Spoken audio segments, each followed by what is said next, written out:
मंत्रालय मिलते ही team Modi action में आ चुकी है। विदेश मंत्री एस जयशंकर ने अपना कार्यभार संभाल लिया है। यहां विदेश सचिव ने उनका जोरदार स्वागत किया। एस जयशंकर दूसरी बार विदेश मंत्री बने हैं। मोदी 2.0 में भी जयशंकर विदेश मंत्री थे। वहीं आज मोदी के ज्यादातर मंत्री अपना कार्यभार संभाल लेंगे और जैसा कि पीएम ने शपथ ग्रहण से पहले ही अपने मंत्रियों को कहा था कि आने वाले दिनों के एजेंडे पर लग जाए। 125 दिन का एजेंडा पहले ही सेट किया गया था और विदेश मंत्री एस जयशंकर आज पहुंच चुके हैं। कार्यभार उन्होंने संभाल लिया है। एस जयशंकर एक शानदार वक्ता हैं और साथ ही साथ भारत की विदेश नीति को एक नया ही आयाम उन्होंने दिया।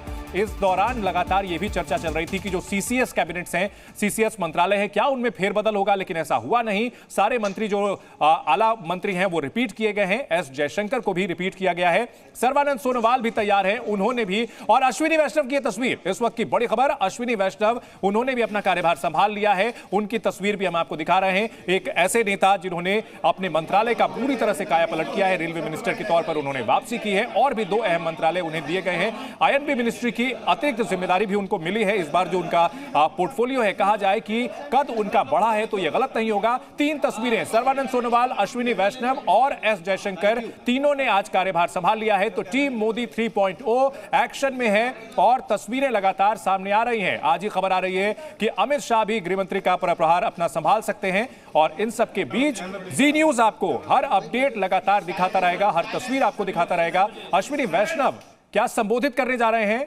यह भी हम आपको दिखाएंगे। इससे पहले किस तरह से तीनों मंत्रियों ने अपना कार्यभार संभाला है अपने अपने मंत्रालयों में जाकर के। उधर पर्यावरण मंत्री भूपेंद्र यादव ने भी कार्यभार संभाल लिया है और एस जयशंकर अपने मंत्रालय पहुंचे, दस्तखत किए। और इसके अलावा अश्विनी वैष्णव पहुंचे तो बाकायदा उन्होंने अपने डेस्क पर उन्होंने जिस तरह से प्रणाम किया जाता है, प्रणाम किया है। और सर्बानंद सोनोवाल, उन्होंने भी मंत्रालय में अपना कामकाज संभाल लिया है।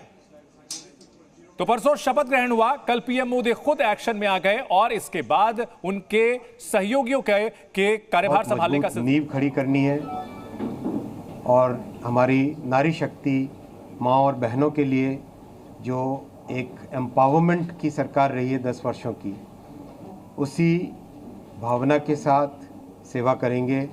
प्रधानमंत्री श्री नरेंद्र मोदी जी को मेरा हृदय से आभार, सेवा का मौका दिया, आपके विजन को इम्प्लीमेंट करने का एक मौका दिया। धन्यवाद। अश्विनी वैष्णव ने शुक्रिया अदा किया है और प्रधानमंत्री नरेंद्र मोदी का भी आभार जताया है, जिस तरह से उन्हें फिर से मौका दिया गया है। उनके सहयोगियों ने बुके देकर के स्वागत किया है। तो मंत्री लगातार एक्शन में। पीएम ने साफ कहा कि ये बैठने का नहीं, ये सीधे जो एक्शन प्लान है अगले 125 दिनों का, उस पर लगने का समय है। जो भी योजनाएं 2.0 में अधूरी रह गई थी उन सबको पूरा करना है और उस पर तेज रफ्तार से काम करना है। मोदी 3.0 के जरिए कहीं ना कहीं संदेश निरंतरता का दिया गया है। पद संभालने को लेकर के एस जयशंकर का बयान, भारत पर दुनिया की नजरें हैं। जयशंकर ने कहा कि मोदी की विदेश नीति सफल रही है। आपको बता दें कि मोदी की विदेश नीति काफी सफल रही है और रोबस्ट नीति कहा जाए तो गलत नहीं होगा। आज भारत जो है सचमुच उनका मित्र है। उन्होंने देखा है कि संकट के समय में कि अगर एक देश ग्लोबल साउथ के साथ खड़ा है तो वो भारत है। उन्होंने देखा है कि जब G20 की अध्यक्षता के समय में हम लोगों ने अफ्रीकन यूनियन की सदस्यता को आगे किया था तो दुनिया हम पर विश्वास करती है और हमारी जिम्मेदारियां भी बढ़ रही हैं। तो हमें विश्वास है कि मोदी जी के नेतृत्व में भारत की जो पहचान जो है दुनिया में वो बढ़ेगी ज़रूर।